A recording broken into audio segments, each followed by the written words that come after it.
In December, Monte Penning was killed when a foot chase ended in gunfire from 3 Beloit police officers. A months-long investigation cleared the officers, but that incident left some people questioning the use of force. Reporter Hannah Zettel was at the first conversations with the community meeting, and Hannah, use of force is the topic for this one.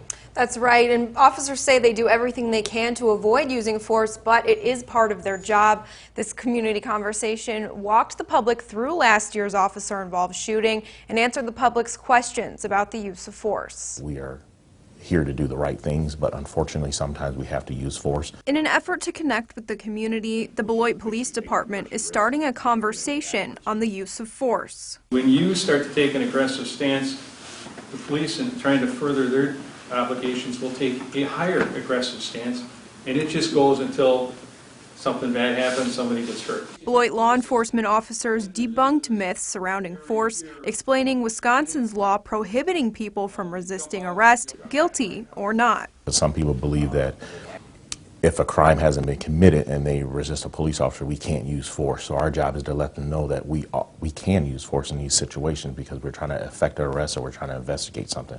So therefore they have that understanding. In 2019, out of over 54,000 calls of service, Beloit PD used force 117 times, or 0.2%, which is the national average, according to Captain Andre Sales. People think we have to use force, and sometimes I'd rather use my voice than force.